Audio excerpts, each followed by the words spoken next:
ಕ್ಲಿನಿಕಲ್ಲಿ ನೋಡಿದಂಥ ಒಂದು ಪೇಷಂಟ್ನ ಹೇಳಿ 62 ವರ್ಷ ಆಗಿರ್ಬೋದು ಸಾಧಾರಣ.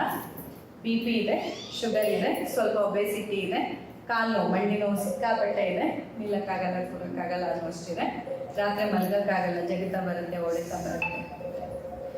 ಸರಿ ಆಯಿತು, ಚೆಕಪ್ ಮಾಡಿ ಆಯಿತು. ಅವರ ಕಂಡೀಷನಲ್ಲಿ ಆಲ್ಮೋಸ್ಟ್ ಮಂಡಿಯಲ್ಲಂತೂ 4th ಗ್ರೇಡಲ್ಲಿ ಸವಕಳಿ ಇದೆ, ಮಂಡಿ ಚಿಪ್ಪು ಊರಾಗ ಹೋಗ್ಬಿಟ್ಟಿದೆ. ಸೊ ನಾನು ಹೇಳಿದೆ ನೀವು ಅಡ್ಮಿಷನ್ ಮಾಡಿದರೆ ತುಂಬ ಒಳ್ಳೆಯದು. ಅವರ ಹಸ್ಬೆಂಡ್ ಅವರ ಮಗ ಎಲ್ಲ ಬಂದಿದ್ರು. ನಾನು ಹೇಳಿದೆ ಇವನು ಬಿಟ್ಟು ಹೋಗ್ಬಿಡಿ ಒಂದು 16 ದಿವಸ ಇದೆ. ಹಾಗೇನೆ ಅಯ್ಯೊಬ್ಬ ಉಳಿಯಕ್ಕೆ ಸಾಧ್ಯವೇ ಇಲ್ಲ ನನಗೆ, ಮನೇಲಿ ನಾನಿಲ್ಲ ಅಂದರೆ ಕಳಿಯೋದಿಲ್ಲ, ನಾನು ಮನೆಯೆಲ್ಲ ಬಿಟ್ಟು 16 ದಿನ ಇರೋಕ್ಕಾಗಲ್ಲ. ಓಕೆ ಸರಿ ಬಿಡಿ, ಅರ್ಥ ಆಗುತ್ತೆ, ಎಲ್ರಿಗೂ ಪಾಪ ಎಲ್ಲಿ ಅಲ್ವಾ. ನೀವಾದರೂ ಇಲ್ಲಿ ಬರೋ ಮೊದಲು ಎಷ್ಟು ಟೈಮ್ ತೊಗೊಂಡಿರ್ತೀರಾ, ಎಷ್ಟು ಯೋಚನೆ ಮಾಡಿರ್ತೀರಾ, ಅಲ್ಲಿ ಮನೇಲಿ ನಿಮ್ಮ ಬದಲಿ ವ್ಯವಸ್ಥೆಯನ್ನು ಮಾಡೋಕ್ಕೆ ಎಷ್ಟು ಕಷ್ಟಪಟ್ಟು ಬಂದಿರ್ತೀರ ಅಲ್ವಾ. ಸರಿ ಪರವಾಗಿಲ್ಲಮ್ಮ, ಯಾವಾಗಾದರೂ ಸರಿ ನೀವು ಬನ್ನಿ, ಸಮಯ ಮಾಡಿಕೊಂಡು ಮನೆಯಲ್ಲೆಲ್ಲ ಹೊಂದಿಸ್ಕೊಂಡು ನೀವು ಬನ್ನಿ. ಆದರೆ ಔಷಧಿ ಎಲ್ಲ ಕರೆಕ್ಟಾಗಿ ತಗೋಬೇಕಂತ ಪಥ್ಯ ಹೇಳಕ್ಕೆ ಶುರು ಮಾಡಿ. ಸಕ್ಕರೆ, ಬೆಲ್ಲ, ಜೇನುತುಪ್ಪ ತೆಗೆದು ಅಯ್ಯೋಯ್ಯೋ ಅದೇ ಇಷ್ಟ, ಅದನ್ನೆಲ್ಲ ಬಿಡಕ್ಕೆ ಸಾಧ್ಯನೇ ಇಲ್ಲ. ಬೆಲ್ಲ ಒಳ್ಳೇದಲ್ವಾ ಮೇಡಮ್, ಎಲ್ಲರೂ ಬೆಲ್ಲ ಒಳ್ಳೇದಂತಾರೆ, ನೀವೇನು ಹಿಂಗಂತೀರಾ? ಜೇನುತುಪ್ಪ ಒಳ್ಳೇದಲ್ವಾ, ಜೇನುತುಪ್ಪ ಕುಡಿದು ತೂಕ ಕಮ್ಮಿ ಆಗುತ್ತೆ ಅಂತ ನಾನು ದಿನಾ ಕುಡಿತಿದ್ದೀನಿ. ನೀವು ನೋಡಿದ್ರೆ ಜೇನುತುಪ್ಪ ತಿನ್ಬೇಡಿ ಅಂತಿದ್ದೀರಲ್ಲ ಮೇಡಮ್. ಅದೆಲ್ಲ ಪಥ್ಯ. ಉಪ್ಪು ಹುಳಿ ಖಾರ ಜಾಸ್ತಿ ತಿನ್ನಬಾರ್ದು, ಉಪ್ಪಿನಕಾಯಿ ತಿನ್ನಬಾರ್ದು, ಫ್ರೈಡ್ ಐಟಮ್ಸ್. ಅಯ್ಯೋ ಫ್ರೈಡ್ ಐಟಮ್ ನಂಗೆ ತುಂಬ ಇಷ್ಟ ಮೇಡಮ್. ದಿನ ಏನಾದರೂ ಒಂದು ಕರಿಬೇಕು ಮನೇಲಿ, ಅದಿಲ್ಲದೆ ಹೆಂಗಿರೋಕ್ಕಾಗುತ್ತೆ. ಆಯಿತು ಸರಿ, ಹಾಗಿದ್ರೆ ಬೆಳಗ್ಗೆ ಮಧ್ಯಾಹ್ನ ರಾತ್ರಿ ಊಟ ಬಿಟ್ಟು ಮಧ್ಯೆ ಮಧ್ಯೆ ತಿನ್ನಬಾರ್ದು. ಬೆಳಿಗ್ಗೆ ತಿನ್ನಿ, ಮಧ್ಯಾಹ್ನ ತಿನ್ನಿ, ರಾತ್ರಿ ಊಟ. ಮಧ್ಯೆ ಬೇಕಿದ್ರೆ ಒಂದು ಸ್ವಲ್ಪ ಕಷಾಯ ಏನಾದರೂ ಕುಡೀರಿ, ಬೇರೆ ಏನೋ ಆಹಾರ ತಿನ್ನಿ. ಅಯ್ಯೋ ಅದೇ ಮಾಡ್ತಿರೋದು ಮೇಡಮ್, ನಾನು ಮಧ್ಯೆ ಮಧ್ಯೆ ಏನೋ ತಿಂತಿರ್ತೀನಿ ಮೇಡಮ್, ಸುಸ್ತಾಗಿ ಬಿಡುತ್ತಲ್ಲ, ಏನೋ ತಿಂತಿರ್ತೀನಿ. ಆಯಿತು ಸರಿ, ಅದು ಬಿಡಿ. ಒಂದಷ್ಟು ವ್ಯಾಯಾಮ ಹೇಳ್ಕೊಡ್ತೀನಿ, ದಿನ ವ್ಯಾಯಾಮ ಮಾಡ್ಬೇಕು ನೀವು. ಮನೆ ಕೆಲಸನೇ ಮುಗಿ ಬೆಳಿಗ್ಗೆ 7 ಗಂಟೆ ಕಿಚನಲ್ಲಿ ಎದ್ದು ನಿಂತರೆ ಮಧ್ಯಾಹ್ನ 2 ಗಂಟೆವರೆಗೆ ನಾನು ಕಿಚನಲ್ಲೇ ಎದ್ದಿರ್ತೀನಿ. ಇನ್ನು ವ್ಯಾಯಾಮ ಯಾವಾಗ ಮಾಡೋದು ನಾನು? ಫುಲ್ ವ್ಯಾಯಾಮ ಆಗ್ಬಿಡುತ್ತೆ ನನಗೆ, ಅಷ್ಟು ಕೆಲಸ. ಮನೇಲಿ ಎಷ್ಟು ಜನ ಇದ್ದಾರಮ್ಮ? 4 ಜನ ಇದ್ದಾರೆ. 4 ಜನರಿಗೆ ಅಡುಗೆ ಮಾಡಕ್ಕೆ ಅವ್ರು ಎಷ್ಟೊತ್ತು ನಿಂತಿರ್ತಾರೆ? ಬೆಳಿಗ್ಗೆ 7 ಗಂಟೆಯಿಂದ ಮಧ್ಯಾಹ್ನ 2 ಗಂಟೆ ತನಕ. ಸೊ ಕಿಚನಲ್ಲಿ ಸಿಕ್ಕಾಪಟ್ಟೆ ವ್ಯಾಯಾಮ ಆಗ್ಬಿಡತ್ತೆ, ಮತ್ತೆ ವ್ಯಾಯಾಮ ಆಗೋದೇ ಇಲ್ಲ. ಮತ್ತೆ ಯಾಕೆ ಮಾಡಬೇಕು? ಇಷ್ಟ ಆಯ್ತಲ್ಲ ವ್ಯಾಯಾಮ. 7 ಗಂಟೆಯಿಂದ 2 ಗಂಟೆಯಿಂದ ಎಷ್ಟು ತಾಸು ವ್ಯಾಯಾಮ ಆಯ್ತಲ್ಲ, ಇನ್ಯಾಕೆ ವ್ಯಾಯಾಮ ಮಾಡ್ಬೇಕು ನಾನು? ಹೋಗ್ಲಿ, ರಾತ್ರಿ ಬೇಗ ಮಲಗಬೇಕು, ರಾತ್ರಿ ಒಂದು 10:30 ಮಲಗಬೇಕು. ಅಯ್ಯೋ ನನ್ನ ಮಗನಿಗೆ ಅವನು ಕೆಲಸ ಮಾಡ್ತಿರ್ತಾನೆ, ನನ್ನ ಮಗನ ಕೆಲಸ ಮುಗಿದ್ರೆ 11:30. ನಾನು ಹೆಂಗೆ ಬೇಗ ಮಲಗಕ್ಕಾಗತ್ತೆ? ಊಟ ಕೊಡಬೇಕು. ಊಟ ಬೇಗ ಮಾಡ್ತಾನೆ ನನ್ನ ಮಗ, ಅದು ನಾನು ಇರ್ಬೇಕು. ಪಾಪ ಅವ್ನು ಕೆಲಸ ಮಾಡ್ತಿರ್ತಾನೆ, ನಾನು ಎಕ್ಸ್ಟ್ರಾ ಇರ್ಬೇಕು. ನೀವೇ ಹೇಳಿ, ವ್ಯಾಯಾಮ ಮಾಡಿ ಅಂದ್ರೆ ಆಗಲ್ಲ, ಪಥ್ಯ ಮಾಡಿ ಅಂದ್ರೆ ಚಿಕಿತ್ಸೆ ತಗೊಳ್ಳಿ ಅಂದ್ರೆ ಕೊನೆಗೆ ಆಮೇಲೆ ಔಷಧಿ ಕೊಟ್ಟರೆ ಅಯ್ಯೋ ಇಷ್ಟೊಂದು ಔಷಧಿ ತಿನ್ಬೇಕಾ?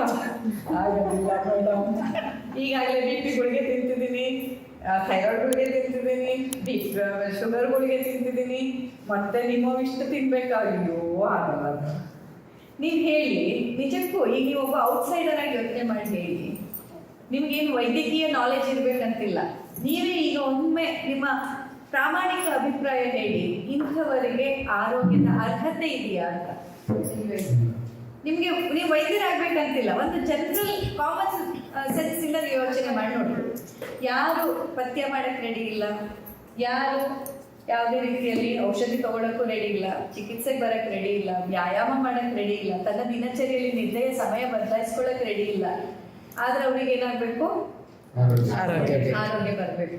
ನಿನ್ನೆ ಅವರು ಕ್ಯಾಬಿನಲ್ಲಿ ಎಂಟರ್ ಆದ ತಕ್ಷಣ ಫಸ್ಟ್ ಹೇಳಿದ್ದು, ಮೇಡಮ್ ನಿಮ್ದೆಲ್ಲ ವಿಡಿಯೋ ನೋಡಿ ನಿಮ್ಮ ಹತ್ರ ಬಂದರೆ ಆರಾಮಾಗುತ್ತೆ ಅಂತ ನಿಮ್ಮನ್ನು ನಂಬಿ ಬಂದಿದ್ದೇವೆ, ನೀವು ನಮಗೆ ಆರೋಗ್ಯ ಕೊಡಬೇಕು. ಇದು ಫಸ್ಟ್ ಸೆಂಟೆನ್ಸ್. ಆಯಿತು ನೋಡೋಣ ಏನು ಸಮಸ್ಯೆ ನೋಡಿ ಇದು ಮಾಡೋಣ. ಆಮೇಲೆ ಅಷ್ಟೆಲ್ಲ ಆದಮೇಲೆ ನೋಡಿ ಅಮ್ಮ, ನೀವು ಇದೇನು ಮಾಡದಿದ್ರೆ ನಿಮ್ಗೆ ಹುಷಾರು ಯಾವತ್ತೂ ಆಗೋದಿಲ್ಲ. ನನ್ನ ಹತ್ರ ಅಂತಲ್ಲ, ಯಾವ ಡಾಕ್ಟರ್ ಹತ್ರ ಹೋದ್ರೂ ನಿಮ್ಗೆ ಹುಷಾರು ಆಗೋದಿಲ್ಲ. ನೀವು ಕೆಲವೊಂದಿಷ್ಟು ಬದಲಾವಣೆ ಮಾಡ್ಕೊಳ್ಳೇಬೇಕು. ಆಯಿತು, ನೀವು ಎಂಥದ್ರಲ್ಲಿ ಚಲೋ ಔಷಧಿ ಕೊಟ್ಬಿಡಿ ನೋಡಿ, ನಂಗೆ ಆರಾಮಾದ್ರೆ ನಾನು ಇನ್ನೂ 10 ಪೇಷಂಟ್ ಕಳಿಸ್ತೇನೆ ನಿಮಗೆ. ನಾನಂದೇ ಲಂಚ ಕೊಡ್ತೀನಿ ಅಂದ್ರೆ ಮನಸ್ಥಿತಿ ಹೇಗೆ ಅಂದ್ರೆ, ನಾನಂದ್ರೆ ನೀವು ನನಗೆ 10 ಪೇಷಂಟ್ ಕಳಿಸೋದಕ್ಕೋಸ್ಕರ ಆರಾಮಾಗ್ಬೇಕಂತಿಲ್ಲ. ನಿಮಗೆ ಆರೋಗ್ಯದ ಅಗತ್ಯ ಇದ್ರೆ ನೀವು ದಯವಿಟ್ಟು ಈ ಎಲ್ಲ ಬದಲಾವಣೆ ಮಾಡ್ಕೊಂಡು ನೀವು ಆರಾಮಾಗ್ಬೇಕು. ಯಾಕಂದ್ರೆ ನನಗೆ 10 ಪೇಷಂಟ್ ನೀವು ಕಳಿಸ್ತೀರಾ, ಬೇರೆಯವ್ರು ಕಳಿಸ್ತೀರಾ, ಹೆಂಗ್ ಬರ್ತಾರೆ ಅದು ದೇವ್ರ ಇಚ್ಛೆ. ಯಾರಿಗೆ ಯಾರು ಯಾವಾಗ ಬರ್ತಾರೆ ಅನ್ನೋದು ನಾವ್ ಯಾರು ಡಿಸೈಡ್ ಮಾಡಕ್ಕಾಗಲ್ಲ. ನೀವು ನೋಡಿ, ನೀವು 10 ಜನ ಕೇಳಿರ್ತೀರಾ, ಅದ್ರಲ್ಲಿ 2 ಜನ ಬರ್ಬೋದು, ಎಲ್ಲರೂ ಬರ್ತಾರೆ ಅಂತ ಹೇಳಕ್ಕಾಗಲ್ಲ. ಅವರವರ ಯೋಗಗಳು ಕೂಡಿ ಬಂದಾಗ ಆಯಾ ಕಾಲಕ್ಕನುಗುಣವಾಗಿ ಆಗೋದಾಗತ್ತೆ. ಭಗವಂತನ ಆಶೀರ್ವಾದ ಎಷ್ಟಿರುತ್ತೆ ಅದ್ರ ಪ್ರಕಾರ ನಡ್ಕೊಂಡು ಹೋಗುತ್ತೆ. ಆದ್ರೆ ಇಂತಹ ನೋವಿನ ಸಂಗತಿಯಲ್ಲಿ ಕೂಡ ಅವರಿಗೆ ನನಗೆ ಅಡ್ವರ್ಟೈಸ್ಮೆಂಟ್ ಕೊಡ್ತೀನಿ, ನೀವು ನನ್ನ ಹುಷಾರ್ ಮಾಡ್ರೆ ನಾನು ನಿಮ್ಗೆ ಅಡ್ವರ್ಟೈಸ್ಮೆಂಟ್ ಕೊಡ್ತೀನಿ ಅಂತ ನನಗೆ ಲಂಚ ಕೊಡ್ತಿದ್ದಾರೆ ಬಿಟ್ರೆ, ತಾನು ವ್ಯಾಯಾಮವನ್ನು ಮಾಡೋದಕ್ಕಾಗ್ಲಿ, ಔಷಧಿ ತಗೊಳ್ಳೋದಕ್ಕೆ, ಅಡ್ಮಿಷನ್ ಆಗೋದಕ್ಕೆ ಯಾವುದಕ್ಕೂ ರೆಡಿ ಇಲ್ಲ. ಒಂದು ರಾತ್ರಿ ಬೇಗ ಮಲ್ಗೋದಕ್ಕೂ ರೆಡಿ ಇಲ್ಲ. ಹೀಗೆ ಇದೇ ತರಹ ನಾವು ಕೂಡ ತುಂಬಾ ವಿಷಯದಲ್ಲಿ ಮಾಡಿರ್ತೀವಿ. ಈಗ ಉದಾಹರಣೆಗೆ ಸಿಟ್ಟು ಮಾಡ್ಕೊಳ್ಳೋದು, ನಿಮ್ಗೆಲ್ಲರಿಗೂ ಗೊತ್ತಿರುತ್ತೆ ಸಿಟ್ಟು ಮಾಡ್ಕೊಂಡ್ರೆ ಆರೋಗ್ಯಕ್ಕೆ ಎಷ್ಟು ಹಾನಿ ಅಂತ. ಆದ್ರೂ ಬೇಡ ಆದ್ರೂ ಆ ಸಿಟ್ಟು ಬಂದ್ಬಿಡುತ್ತೆ. ಅಥವಾ ಕೊರಗೋದು, ಯಾವುದೋ ಬೇರೆ ನೋವಿಗೆ, ಬೇಜಾರಿಗೆ, ಆಗಿ ಹೋಗಿರೋ ಘಟನೆಗಳಿಗೆ ಕೊರಗಿ ಎಷ್ಟು ನಮ್ಮ ಆರೋಗ್ಯದ ಮೇಲೆ ಅದು ಪ್ರಭಾವ ಬೀರತ್ತೆ ಅಂತ ನಿಮಗೂ ಗೊತ್ತು ಅಲ್ವಾ? ಕೊರಗುವಿಕೆಯಿಂದ ಆರೋಗ್ಯ ಸಿಗತ್ತಾ? ಸಿಗೋದಿಲ್ಲ. ನಿಮ್ಗೆಲ್ಲರಿಗೂ ಗೊತ್ತು ತಾನೆ. ಅದು ಹಾಗೆ ಅಂತ ಕೊರಗೋದು ಬಿಡಕ್ಕಾಗತ್ತ? ಇಲ್ಲಿವರೆಗೆ ಬಿಡಕ್ಕಾಗಿದೆಯಾ? ಆಗಿಲ್ಲ ಅಲ್ವಾ? ಅಂದ್ರೆ ಈಗ ನಾನು ಹೇಳೋದು ಯಾವುದು ಹೊಸ ವಿಷಯಗಳಲ್ಲ, ನಿಮ್ಗೆಲ್ಲ ಗೊತ್ತಿರೋ ವಿಷಯಗಳು. ಆದ್ರೆ ಅದನ್ನ ಪಾಲಿಸೋಕೆ ಕಷ್ಟ ಆಗ್ತಿದೆ. ಯಾಕೆ ಕಷ್ಟ ಆಗ್ತಿದೆ ಯೋಚನೆ ಮಾಡಿದ್ದೀರಾ? ಯಾಕೆ ಅಂತಂದ್ರೆ ಅದರ ಇಂಪಾರ್ಟೆನ್ಸ್ ಏನು ಅನ್ನೋದು ನಮ್ಮ ಜ್ಞಾನಮಯ ಕೋಶಕ್ಕೆ ಇನ್ನೂ ಮನದಟ್ಟಾಗಿಲ್ಲ. ಇದೆಲ್ಲ ಒಳ್ಳೆ ರೀತಿ ಯೋಚನೆ ಮಾಡ್ಬೇಕು. ಈಗ ನೋಡಿ, ಈಗ ನಮ್ಮ ಹಳೆ ಕಾಲದಲ್ಲೆಲ್ಲ ಹೇಳ್ತಿದ್ರು, ಏನ್ ಕೆಟ್ಟ ಮಾತು ಹೇಳ್ಬಿಟ್ರೆ ಬಿಡ್ತು ಅನ್ನೋ ಅಂತಿದ್ರು. ಅಥವಾ ಈಗ ಸಂಜೆ ಹೊತ್ತಿಗೆ ಏನಾದ್ರು ಈಗ ನಂಗೇನೋ ಆಗ್ಬಿಡತ್ತೆ ಅಥವಾ ಸಾಯೋ ವಿಷಯ ಎಲ್ಲ ಹೇಳಿದ್ರೆ, ಏನಿದು ಇಂಥ ಮಾತು ಹೇಳ್ತೀಯ, ಮೊದ್ಲು ಬಿಡ್ತು ಅನ್ನೋ ಅಂತಿದ್ರು. ಅಂದ್ರೆ ನಿಮ್ಮ ಬಾಯಿಂದ ಉಚ್ಚಾರ ಆಗೋ ಪ್ರತಿ ಮಾತು ಆ ಅಸ್ತು ದೇವತೆಗಳು ಅಷ್ಟು ಹೇಳ್ತಾರೆ ಅನ್ನೋ ನಂಬಿಕೆ ಇತ್ತು. ಇವಾಗ ಅದನ್ನ ಥಿಯರಿ ಆಫ್ ಯೂನಿವರ್ಸ್ ಅಂತ ಮತ್ತೆ ಪುನಃ ಈಗಿನ ಯುವ ಜನತೆ ಕೂಡ ನಂಬ್ತಾ ಇದೆ. ಏನ್ ಹೇಳುತ್ತೆ? ಯೂನಿವರ್ಸ್ ಅಲ್ಲಿ ನೀವೇನಾದ್ರು ಹಾಕ್ತಿರೋ ನಿಮ್ಗೆ ಅದು ಕೊಡುತ್ತೆ. ನಮ್ಮ ಹಿರಿಯರು ಹೇಳಿದ್ದು ಅದೇ ತಾನೆ. ಒಳ್ಳೊಳ್ಳದೇ ಹೇಳ್ತಿರು, ದೇವರ ನಾಮ ಹೇಳ್ತಿರು, ಒಳ್ಳೆ ವಿಷಯ ಹೇಳ್ತಾ ಇದ್ರು. ಮತ್ತೆ ಇನ್ನೊಂದು ಹೇಳ್ತಿದ್ರಲ್ಲ, ಮಾಡ್ದೋರ್ ಪಾಪ ಆಡ್ದೋರ್ ಬಾಯಲ್ಲಿ. ನೋಡಿ, ನಾವೆಲ್ಲ ಇವತ್ತು ಕೂತ್ರೆ ಸಾಕು 4 ಜನರ ಪಾಪನೇ ನಾವು ಆಡೋದು ಅಲ್ವಾ? ಅಯ್ಯೋ ನಿಮ್ಗೆ ಗೊತ್ತಾ ಅವ್ರು ಹಿಂಗೆ, ಅಯ್ಯೋ ನಿಮ್ಗೆ ಗೊತ್ತಾ ಇವ್ರು ಹಿಂಗೆ. ಅಥವಾ ಈಗ ಒಂದು ಚಿಕ್ಕ ಉದಾಹರಣೆ, ಹಾ ಮತ್ತೆ ಅಷ್ಟೇ ಅಲ್ಲ. ಈಗ ನೋಡಿ, ಈಗ ನೀವು ದಿನ ಮನೇಲಿ ಪಾಪ ಅಡಿಗೆ ಮಾಡ್ತಿರ್ತೀರಾ ಅಂತ ಗಂಡ ಒಂದಿನ ಚೆನ್ನಾಗಿ ನಿಮ್ಗೊಂದು ಚೇಂಜ್ ಆಗ್ಲಿ ಅಂತ ಹೋಟೆಲಿಗೆ ಕರ್ಕೊಂಡು ಹೋಗ್ತಾರೆ. ಆ ಹೋಟೆಲಲ್ಲಿ ಕೂತು ನಿಮ್ಗೆ ಅವತ್ತು ನೀವು ಎಂಜಾಯ್ ಮಾಡ್ಬೇಕು. ಯಾಕಂದ್ರೆ ನಿಮ್ಗೆ ಅವತ್ತು ಅಡಿಗೆ ಮಾಡೋ ಕೆಲಸ ಇಲ್ಲ, ನಿಮ್ಗೋಸ್ಕರ ಒಂದು ರಿಫ್ರೆಶ್ ಆಗ್ಲಿ ಅಂತ ತಂದಿರೋದು. ಆದ್ರೆ ನೀವು ಅಲ್ಲಿ ಕೂತ್ಕೊಂಡು ಆ ವೇಟರ್ ಕೈ ಉಗುರು ಎಷ್ಟು ಕ್ಲೀನ್ ಇದೆ ಹೇಳಿದ್ದು ಹೆಚ್ಚಿನವ್ರು ಹೀಗೆ ತಾನೆ. ಆ ಟೇಬಲ್ ಎಷ್ಟು ಕ್ಲೀನ್ ಇದೆ, ಅಥವಾ ಅಲ್ಲಿ ಏನ್ ಮಾಡಿದಾರೋ, ಅಯ್ಯೋ ದೇವ್ರೆ ವೇಟರೇ ಹೇಗಿದ್ದಾರೆ, ಏನ್ ಅಡಿಗೆ ಮಾಡೋರು ಹೇಗಿದಾರೋ, ಏನ್ ಕೊಟ್ಟಿದಾರೋ, ಯಾವ ತರ ಇದೆಯೋ, ಅದು ಅವ್ರು ಕೊಟ್ಟಿದ್ದು ಸ್ವಲ್ಪ ಬಿಸಿ ಇದೆ, ಸ್ವಲ್ಪ ತಣ್ಣಗಿದೆ, ಅಥವಾ ಇನ್ನೊಂದಿದೆ ಮತ್ತೊಂದಿದೆ, ಇಲ್ಲ ಆ ಟೇಬಲಿನ ಮೂಲೆಯಲ್ಲಿರೋಂಥ ಧೂಳು. ಅಂದ್ರೆ ನಾನು ಹೇಳೋದು ಅದು ತಪ್ಪು ಅಂತ ನಾನು ಹೇಳ್ತಾ ಇಲ್ಲ. ಆದ್ರೆ ಈ ಕೆಲಸವನ್ನೆಲ್ಲ ಅಲ್ಲಿ ಹಣ ತಗೊಂಡು ಮಾಡಕ್ ಒಬ್ಬ ಮ್ಯಾನೇಜರ್ ಅಂತ ಇರ್ತಾನೆ. ನಾವು ಹಣ ತಗೊಳ್ದೆ ನಾವೇ ಹಣ ಕೊಟ್ಟು ಅಲ್ಲಿ ತಿನ್ನಕ್ ಹೋದವರು ಕೂಡ ಆ ಮ್ಯಾನೇಜರ್ ಕೆಲಸ ಮಾಡಿ ಕೊರ ಮಾಡಿ ಫೈನಲಿ ಒಂದು ಆಹಾರನು ಎಷ್ಟು ಗಂಟೆ ಎಷ್ಟು ಹೊತ್ತಾಯ್ತು, ಇಷ್ಟೊತ್ತಿಗೆ ಆದ್ರೆ ನಮ್ಮ ಮನೇಲಿ ಎಲ್ಲರಿಗೂ ಊಟ ಮಾಡಿ ಪಾತ್ರೆ ತೊಳೆದು ಮುಗಿಸಾಗಿರ್ತಿತ್ತು, ಇನ್ನು ಊಟನೂ ಬಂದಿಲ್ಲ ಅಂತ ಬೈಕೊಂಡು ಲಾಸ್ಟಲ್ಲಿ ಬಂದಿರೋ ಐಟಮಿಗೂ ಸುಮ್ಮನೆ ವೇಸ್ಟ್, ಇದಕ್ಕಿಂತ ಚೆನ್ನಾಗಿ ನಾನೇ ಮಾಡ್ತಿದ್ದೆ ಮನೇಲಿ, ಚೆನ್ನಾಗಿ ತಿನ್ಕೊಂಡು ಇದ್ಬಿಡ್ಬೋದಿತ್ತು, ಇಷ್ಟು ಬಂದು ಇಲ್ಲಿ ಟೈಮ್ ವೇಸ್ಟ್ ಆಗಿ ಮತ್ತೀಗ ಮನೆಗೆ ಹೋಗಿ ಎಲ್ಲ ವೇಸ್ಟ್ ಅಂತ ಬೇಜಾರಲ್ಲಿ ಹೋಗೋ ಫ್ಯಾಮಿಲೀಸೇ ಜಾಸ್ತಿ. ಯಾಕೆ ಅಂತಂದ್ರೆ ಆ ಕ್ಷಣದಲ್ಲಿ ನಿಮ್ಗೆ ಅಲ್ಲಿ ಏನ್ ಕ್ಲೀನ್ ಇದೆ, ಏನಾಗಿದೆ ಅನ್ನೋಕ್ಕಿಂತ ಮುಖ್ಯ ನೀವು ನಿಮ್ಗೋಸ್ಕರ ಟೈಮ್ ತಗೊಂಡು ಬಂದಿದ್ದು ಅಂತ ಆ ಕ್ಷಣಕ್ಕೆ ನೆನಪೇ ಆಗಲ್ಲ ನಿಮ್ಗೆ. ನೀವಾಗ ಅಲ್ಲಿ ನಿಮ್ಮ ಸಮಯವನ್ನ ಇವತ್ತು ಅಡುಗೆ ಕೆಲಸ ಬಿಟ್ಟು ನಾನು ರಾಣಿ ತರ ಕುತ್ಕೊಂಡು ತಿನ್ನಕ್ ಬಂದಿರೋದಪ್ಪ ಅಷ್ಟೇ ಅಂದ್ಕೊಂಡು ಆ ಕ್ಷಣವನ್ನ ಸೆಲೆಬ್ರೇಟ್ ಮಾಡೋದು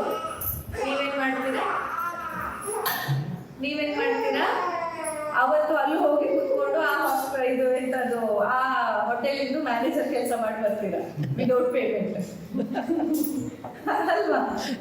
ಹಂಗಾಗ್ಬಾರ್ದು. ಪ್ರತಿ ಕ್ಷಣದಲ್ಲಿ ಪ್ರತಿ ಇದರಲ್ಲಿ ಕರೆಕ್ಟ್ ನೀವು ಹೇಳೋ ವಿಷಯ ಯಾವುದು ತಪ್ಪಿರಲ್ಲ, ಆದ್ರೆ ನಿಮಗೆ ಪ್ರಾಮುಖ್ಯತೆ ಏನಾದರೂ ನೀವು ನೋಡ್ಬೇಕು. ನನಗೆ ಪ್ರಾಮುಖ್ಯತೆ ಏನು, ನನಗೋಸ್ಕರ ನನ್ನ ಗಂಡ ಅಟ್ಲೀಸ್ಟ್ ಇಷ್ಟು ಯೋಚನೆ ಮಾಡ್ದ, ನನ್ನನ್ನು ಹೊರಗೆ ಕರ್ಕೊಂಡು ಹೋಗೋ ಪ್ಲ್ಯಾನ್ ಮಾಡ್ದ, ಅಟ್ಲೀಸ್ಟ್ ಅದ್ರ ಬಗ್ಗೆ ಅವ್ರ ತಲೆ ಒಂದು ಪಾಪ ಇವ್ರು ದಿನ ಮಾಡ್ತಿರ್ತಾರೆ, ಒಂದಿನ ಚೇಂಜ್ ಆಗಲಿ ಅನ್ನೋಂಥ ಯೋಚನೆ ಆದರೂ ಬಂತಲ್ಲ, ಅದನ್ನ ಅಪ್ರಿಷಿಯೇಟ್ ಮಾಡಬೇಕು. ನೀವು ಆ ಭಾವನೆಗಳನ್ನ ಅಲ್ಲಿ ಎಂಜಾಯ್ ಮಾಡ್ತಾ ಇರಬೇಕು. ಅವತ್ತು ಒಂದಿನ ಅಲ್ಲಿ ಏನು ಬೇಕಾದ್ರೆ ಆಗಿರಲಿ, ಅವ್ರು ಹೆಂಗೆ ಬೇಕಾದ್ರೆ ಇಟ್ಕೊಳ್ಳಿ, ಏನು ಬೇಕಾದ್ರೆ ಫುಡ್ ಬರಲಿ, ಅಲ್ಲಿ ಫುಡ್ ಏನು ಬಂದಿದೆ ಅನ್ನೋಕ್ಕಿಂತ ಮುಖ್ಯ ನಾವು ನಮಗೋಸ್ಕರ ಸಮಯ ತಗೊಂಡು ಹೊರಗೆ ಬಂದಿದ್ದೀವಿ, ಅದನ್ನು ಸೆಲೆಬ್ರೇಟ್ ಮಾಡಬೇಕು, ಅದನ್ನ ಎಂಜಾಯ್ ಮಾಡಬೇಕು ಅನ್ನೋದು ನಮ್ಮ ಫಸ್ಟ್ ಪ್ರಿಯಾರಿಟಿ ಆಗಿರ್ಬೇಕು. ನಾವು ಸೋಲ್ತಾ ಇರೋದು ಇಲ್ಲೇ ಎಲ್ಲ ಅಷ್ಟೇ. ಈಗ ನೋಡಿ, ನಾವು ಕಾಶಿ ವಿಶ್ವನಾಥ ದೇವಸ್ಥಾನಕ್ಕೆ ದರ್ಶನಕ್ಕೆ ಹೋಗಿದ್ವಿ, ಆಯ್ತಾ? ದರ್ಶನಕ್ಕೆ ಹೋದಾಗ ನಿಮಗೂ ಎಲ್ಲ ಅನುಭವ ಇರ್ಬೋದು. ಯಾವುದೇ ದೊಡ್ಡ ದೊಡ್ಡ ದೇವಸ್ಥಾನಕ್ಕೆ ಹೋದರೆ ಒಂದನೇದಾಗಿ ಎಂಟ್ರಿ ಟಿಕೆಟ್ ಸಿಗಲ್ಲ ಸ್ವಲ್ಪಕ್ಕೆ. ಅಲ್ಲಿ ವೆಬ್ಸೈಟ್ ಅಂತ ಇರುತ್ತೆ, ಆ ವೆಬ್ಸೈಟ್ಗಳಲ್ಲಿ ಯಾವುದೂ ನಿಮಗೆ ಬುಕ್ ಮಾಡೋಕ್ಕಾಗಲ್ಲ. ಆಮೇಲೆ ಬ್ಲ್ಯಾಕಲ್ಲಿ ಅದಕ್ಕಿಂತ 10 ಪಟ್ಟು ದುಡ್ಡು ಕೊಟ್ಟು ತೊಗೋಬೇಕು. ತೊಗೊಂಡಲ್ಲಿ ಹೋದ್ರೂ ಅಲ್ಲಿ ಮತ್ತು ಒಂದಿಷ್ಟು ಬೇರೆ ಯಾರ್ಯಾರೋ ಬಂದು ಕೂತಿರ್ತಾರೆ. ನೀವು ಅಲ್ಲಿ ಹೋದಾಗ ನಿಮ್ಗೆ ದರ್ಶನ ಸರಿ ಆಗೋದಿಲ್ಲ. ಏನೇನೋ ಒಂದಿಷ್ಟು ಇಂಥದ್ದೆಲ್ಲ ಅಹಿತಕರವಾದ ವಿಷಯಗಳು ಅಲ್ಲಿ ನಡೀತಾ ಇರುತ್ತೆ ಅಲ್ವಾ? ಅದನ್ನ ನೋಡಿದಾಗ ನಾನು ಅವತ್ತು ಅದೇ ಕಾಶಿ ವಿಶ್ವನಾಥ ದರ್ಶನಕ್ಕೆ ಹೋಗಿದ್ವಿ. ಅಲ್ಲಿ ಹೀಗೆ ಆಯಿತು, ಬ್ಲ್ಯಾಕಲ್ಲಿ ಟಿಕೆಟ್ ಇದೆಲ್ಲ ಹೇಳಬಾರ್ದಲ್ಲ, ಬ್ಲ್ಯಾಕಲ್ಲಿ ತೊಗೊಂಡಿದ್ದೆಲ್ಲ ಏನೋ ಒಂದು ಟಿಕೆಟ್ ತೊಗೊಂಡು ಹೋದ್ವಿ ಕಷ್ಟಪಟ್ಟು. ಅಲ್ಲಿ ಹೋಗಿ ನೋಡೋ ತನಕ ಇಲ್ಲಿ ಏನೋ ಸ್ಪೆಷಲ್ ದರ್ಶನ ಅಂತೆಲ್ಲ ಹಣ ತೊಗೊಂಡು ನಮ್ಮನ್ನು ಒಳಗೆ ಕಳಿಸಿ, ಅಲ್ಲಿ ನೋಡಿದ್ರು ನಮ್ಗಿಂತ ಮುಂದೆ 5 ಜನ ಕೂತಿದ್ದಾರೆ ಅಂದರೆ ದೇವ್ರು ಎಲ್ಲಿದ್ದಾರೆ ಅಂತ ಹುಡುಕ್ಬೇಕು, ಆ ಥರ ಇದೆ. ಬಟ್ ಆದರೂ ಆ ಕ್ಷಣ ನನ್ನ ತಲೆಯಲ್ಲಿ ಏನಿತ್ತು, ವಿಶ್ವನಾಥನ ಹತ್ರ ಬಂದಿದ್ದೀವಿ, ಅವನು ಇಲ್ಲಿದ್ದಾನೆ, ಅವನನ್ನು ಫೀಲ್ ಮಾಡ್ಕೊಂಡು ನಾವಲ್ಲಿ ಆ ನಾಮ ಜಪವನ್ನು ನಮ್ಮ ಅನುಷ್ಠಾನವನ್ನು ನಾವು ಮಾಡಿ ಬರಬೇಕು. ಅವನ ಆ ಜಾಗದಲ್ಲಿ ಎಲ್ಲಿದ್ರೂ ಸಾಕು ಅಂತ. ನಮ್ಗೆ ಅವನು ಮೂರ್ತಿನಿ ಅವನೇ ಕಾಣಬೇಕು, ಅವನ ಹತ್ರನೇ ಹೋಗ್ಬೇಕು, ಫಸ್ಟೇ ನಾವು ಕೂತಿರ್ಬೇಕು ಅಂತ ಅಗತ್ಯ ಇಲ್ಲ. ಅಲ್ಲಿ ಆರ ಹೆಂಗಿರುತ್ತೆ ಅಂದರೆ ಆ ಜಾಗದಲ್ಲಿ ಏನಿದ್ರೆ ಆ ಎನರ್ಜಿ ಫೀಲ್ ಆಗುತ್ತೆ ಅಂದ್ಕೊಂಡು ನಾನು ಕಂಟಿನ್ಯೂ ಕಾಶಿ ವಿಶ್ವನಾಥನ ಆರಾಧನೆ ಮಾಡ್ಕೊಂಡು ಮನಸ್ಸಲ್ಲಿ ಕಣ್ಣು ಮುಚ್ಕೊಂಡು ಕೂತಿದ್ದೀವಿ. ಆದರೆ ಆಗ ಸುತ್ತಮುತ್ತ ಗಮನಿಸಿದ ಅಂಶ ಅಂತಂದ್ರೆ ಆಚೆ ಈಚೆ ಇರೋರೆಲ್ಲ ಹೆಚ್ಚಿನ ನೋಡು ನೋಡು ನೋಡು ಅವ್ರು ನುಗ್ಗಿದ್ರು, ನೋಡು ನೋಡು ನೋಡು ಇವ್ರು ನುಗ್ಗಿದ್ರು, ಅವ್ರು ನೋಡು ಇನ್ನಿಬ್ಬರು ಕರ್ಕೊಂಡು ಬಂದು ನುಗ್ಗಿಸ್ಬಿಟ್ರು, ನಮ್ಮ ಎದುರುಗಡೆ ನುಗ್ಗಿಸ್ಬಿಟ್ರು. ಆಮೇಲೆ ಇನ್ನೊಬ್ರು ಹೋಗ್ಬಿಟ್ಟು ಏನ್ರಿ ನಾವು ಆಗ್ಲೇ ಇಲ್ಲಿ ಬಂದು ನಿಂತಿದ್ದೀವಿ, ನಮ್ಮ ಹತ್ರ ಈ ಟಿಕೆಟ್ ಇದೆ, ನೀವ್ ಯಾಕೆ ಮುಂದೆ ಬಂದ್ರಿ, ನೀವೆಲ್ಲ ಹಿಂದೆ ಹೋಗಿ ಅನ್ನೋದು ಅನ್ನೋದು. ಸೊ ಅಲ್ಟಿಮೇಟ್ಲಿ ನಾವು ಒಂದು ಆಲ್ಮೋಸ್ಟ್ ಒಂದು 2 ಗಂಟೆ ಅಲ್ಲಿ ವೇಟಿಂಗ್ ಮಾಡ್ತಾ ಇದ್ವಿ. ಆ ವೇಟಿಂಗ್ ಪೀರಿಯಡ್ ಅಲ್ಲಿ ಸಮಾಧಾನದಿಂದ ದೇವರ ನೆನೀತಾ ಇದ್ದೋರ್ಕಿಂತ ಅಲ್ಲಿನ ಅವ್ಯವಸ್ಥೆ ಏನು, ಏನಿದು ಅವ್ಯವಹಾರ ನಡೀತಾ ಇದೆ, ಎಷ್ಟು ಇಲ್ಲಿ ಮೋಸ ನಡೀತಾ ಇದೆ, ಎಷ್ಟೊಂದು ಇದು ಮಾಡಿ ನಾವು ಬಂದು ನೋಡಿ ಇಲ್ಲೆಲ್ಲ ಹಿಂಗೆ ನುಗ್ಗಿಸ್ತಿದ್ದಾರೆ, ಯಾರ್ಯಾರೋ ಪೂಜಾರಿಗಳು ಅವ್ರು ಪರಿಚಯ ಇದ್ದವ್ರನ್ನೆಲ್ಲ ತಂತಂದು ನುಗ್ಗಿಸ್ಬಿಡ್ತಿದ್ದಾರೆ, ಇನ್ನೊಂದಾಗ್ತಿದೆ ಮತ್ತೊಂದಾಗ್ತಿದೆ. ಅಲ್ಲಿ ನೋಡ್ರಿ ಅವರು ಪಾಪ ವಯಸ್ಸಾದ ಅಜ್ಜಿಗೂ ಹಿಂಗೆ ಮಾಡಿಬಿಟ್ರು, ಅಯ್ಯೋ ಇಲ್ಲಿ ನೋಡ್ರಿ ಮಗು ಇದ್ರು ಹಿಂಗೆ ಮಾಡಿಬಿಟ್ರು, ಏನೇನೋ.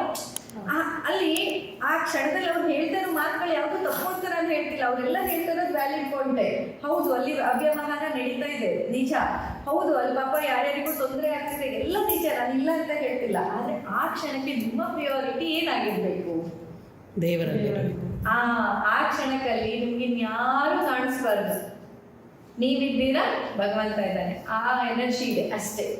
ಅದು ಬಿಟ್ಟು ಅಲ್ಲಿ ಬೇರೆ ಕಾಣಬಾರ್ದು. ಆ ಏಕಾಗ್ರತೆನ ತಂದುಕೊಳ್ಳಲು ನಾವು ಫೇಲ್ ಆಗ್ತಿದ್ದೀವಿ. ಹೆಲ್ತಲ್ಲೂ ಆಗ್ತಿರೋದು ಇಷ್ಟೇ.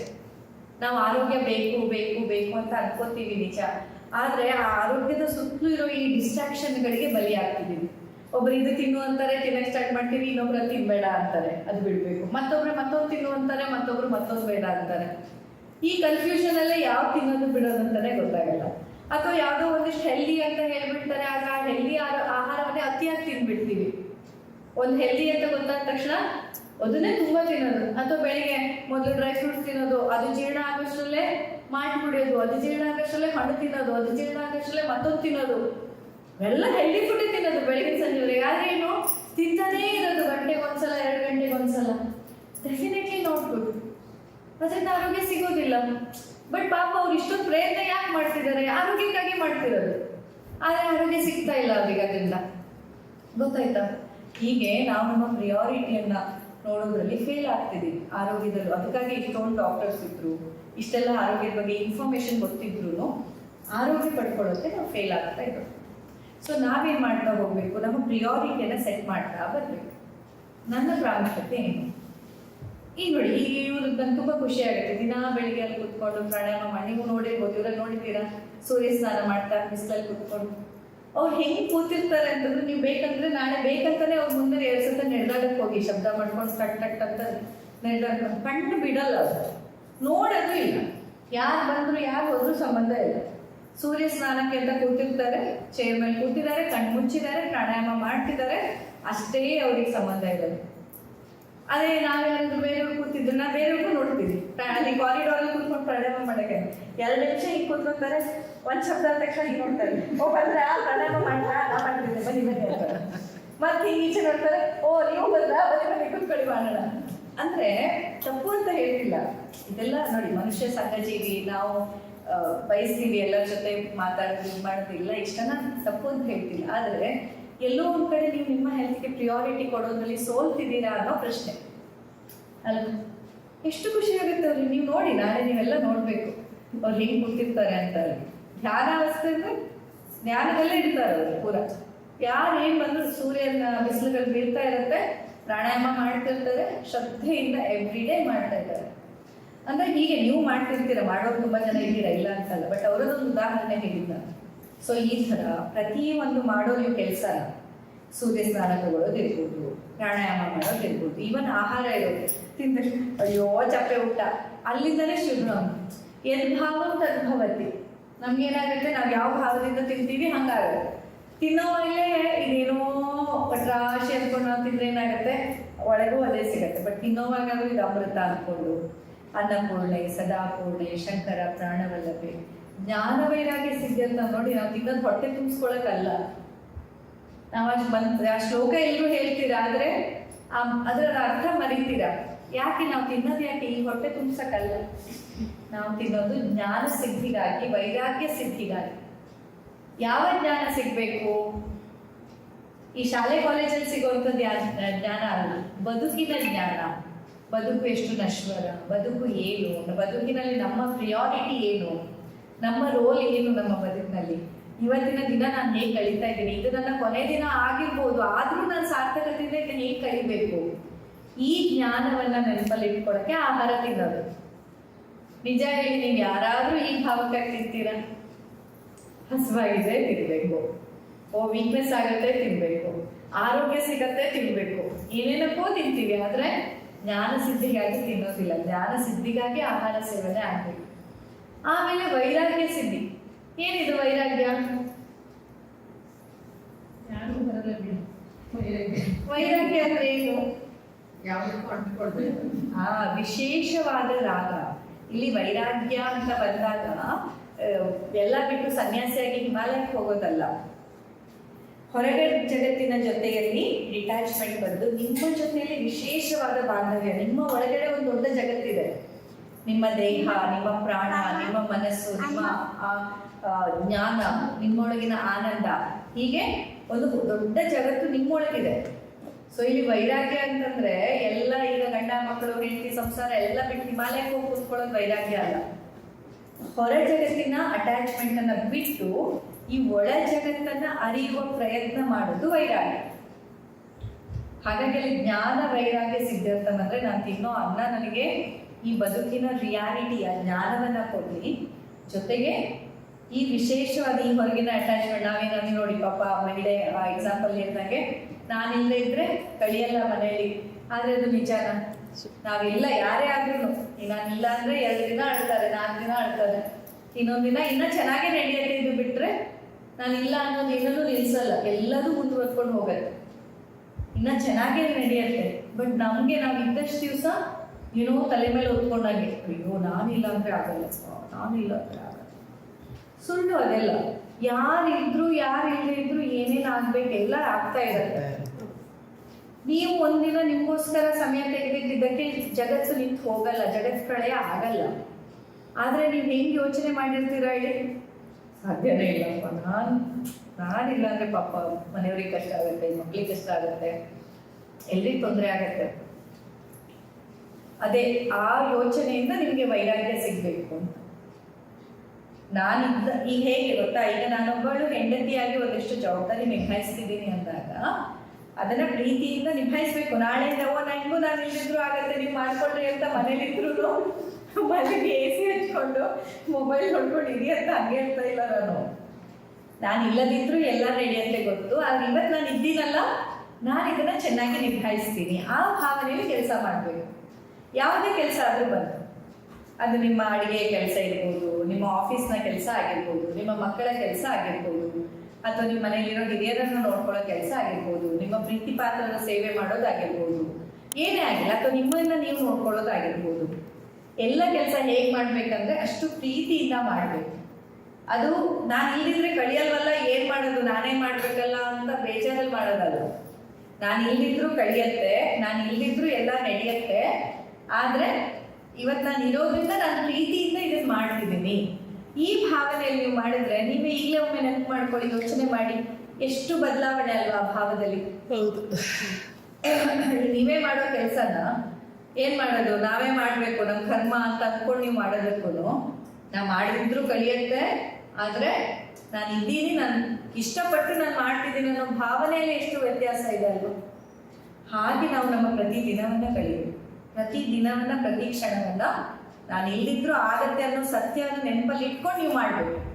ನಾನು ಇಲ್ಲಿದ್ರು ಆಗತ್ತೆ. ಯಾಕೆ ಪುಟ್ಟಾಣಿ ಮಕ್ಕಳು ಹುಟ್ತಾ ತಾಯಿ ನೀರು ಹೋಗ್ತಾಳೆ, ಆ ಮಕ್ಕಳು ಬದುಕಲ್ವಾ? ಆ ಮಕ್ಕಳ ಜೀವನ ಕಟ್ಕೊಂಡಿಲ್ವಾ? ಇನ್ಫ್ಯಾಕ್ಟ್ ಎಷ್ಟು ದೊಡ್ಡ ದೊಡ್ಡ ಸಾಧನೆ ಮಾಡಿರ್ತಾರೆ. ನಾವು ಎಲ್ಲ ಹಗಲು ರಾತ್ರಿ ಮಕ್ಕಳನ್ನ ನೋಡ್ಕೊಂಡು, ಅವರು ಗಂಟೆಗೆ ಏನೇನು ಬೇಕು ಎಲ್ಲ ನೋಡ್ಕೊಂಡು, ಅವ್ರಿಗೆ ಎಲ್ಲೂ ಕಷ್ಟ ಆಗಿದ್ದಾಗ ನೋಡ್ಕೊಂಡು ಎಷ್ಟೊಂದು ಫೇಲಿಯರ್ಸ್ ಆದಂತ ಮಕ್ಕಳಿಲ್ವಾ? ಹಾಗಂತೆ ಎಲ್ಲರೂ ಹಂಗಾಗ್ತಾರಂತಲ್ಲ, ಬಟ್ ಪಾಸಿಬಿಲಿಟೀಸ್ ಎಲ್ಲ ರೀತಿಯಲ್ಲೂ ಇದೆ ಅಂತ. ಒಬ್ಬ ತಂದೆ ಮನೆಯಲ್ಲಿ ತುಂಬಾ ದುಶ್ಚಟಗಳಿಂದ ಪೀಡಿತನಾಗಿದ್ದಾಗ ತಂದೆಯನ್ನು ನೋಡಿ ತಂದೆ ತರನೇ ದುಶ್ಚಟಗಳೊಂದಿಗೆ ಶರಣಾಗೋ ಮಗನೂ ಇರ್ತಾನೆ. ಹಾಗೆ ಜೀವನದಲ್ಲಿ ಏನ್ ಮಾಡ್ತೀನೋ ಬಿಡ್ತೀನೋ, ದುಶ್ಚಟಗಳಿಗೆ ಮಾತ್ರ ನಾನು ಬಲಿಯಾಗಲ್ಲ ಅಂತ ತೀರಾ ಆದರ್ಶದಿಂದ ಬೆಳೆಯೋ ಮಗನೂ ಇರ್ತಾರೆ. ಎರಡು ಥರ ವ್ಯಕ್ತಿತ್ವದವರು ಇರ್ತಾರೆ. ಒಂದೇ ತಂದೆ ತಾಯಿ, ಒಂದೇ ರೀತಿ ಮನೆ, ಆದ್ರೆ ಆ ಹಿರಿಯರಿಂದ ನಾವು ನೋಡಿ ಏನ್ ಕಲಿತೀವಿ ಅನ್ನೋದು ವ್ಯತ್ಯಾಸ. ಕೆಲವು ಅಪ್ಪನೇ ಮಾಡ್ತಾರೆ, ನಾನು ಯಾಕೆ ಮಾಡ್ಬಾರ್ದು? ಅಪ್ಪ ಬರೀ ಸಿಗರೇಟ್ ಸೇರ್ತಿದ್ರೆ ಮಗ ಇನ್ನೂ ಒಂದಿಷ್ಟು ಚಟನೂ ಸೇರಿಸ್ಕೊಡ್ತಾರೆ. ಆದ್ರೆ ಅಪ್ಪ ಮಾಡಿದಾಗ ಅವನಿಂದ ಎಷ್ಟು ತೊಂದರೆ ಆಗಿದೆ, ಅಪ್ಪನೇ ಈ ದುಶ್ಚಟದಿಂದಾಗಿ ಮನೇಲಿ ಅಮ್ಮ ಎಷ್ಟು ಸಫರ್ ಆಗಿದ್ದಾರೆ, ನಾವು ಮಕ್ಕಳು ಎಷ್ಟು ಸಫರ್ ಆಗಿದ್ದೇವೆ ಅಂತ ಅರ್ಥ ಮಾಡ್ಕೊಂಡು ಜೀವನದಲ್ಲಿ ನಾನು ಗೆಲ್ತೀನೋ ಬಿಡ್ತೀನೋ, ನಾನು ದೊಡ್ಡ ಸಾಧನೆ ಮಾಡ್ತೀನೋ ಬಿಡ್ತೀನೋ. ಆದ್ರೆ ಎಂಥ ಕಷ್ಟದಲ್ಲಿ, ಅತಿ ಕಷ್ಟ ಪರಿಸ್ಥಿತಿಯಲ್ಲೂ ನಾನು ಇಂತಹ ದುಶ್ಚಟಗಳಿಗೆ ಬಲಿ ಆಗೋದಿಲ್ಲ ಅನ್ನುವಂಥ ವ್ಯಕ್ತಿಗಳನ್ನು ನಾನು ನೋಡ್ತೀನಿ. ಹಾಗೇನೆ ನಾವು ನಮ್ಮ ಜೀವನದಲ್ಲಿ ನಮ್ಮ ಪ್ರಿಯಾರಿಟಿಯನ್ನ ಸೆಟ್ ಮಾಡ್ಕೊಳ್ಳದೆ ಇರೋದ್ರಿಂದ ಅನಾರೋಗ್ಯ ಇರೋದಿಲ್ಲ. ಸೊ ನೀವೆಲ್ಲ ಇವತ್ತು ನಿಮ್ಮ ಮನಸ್ಸಿಗೆ ಇನ್ನೊಮ್ಮೆ ಪ್ರಶ್ನೆ ಕೇಳ್ಕೊಳ್ಬೇಕು, ನಿಜಕ್ಕೂ ನನಗೆ ಆರೋಗ್ಯ ಬೇಕಾ?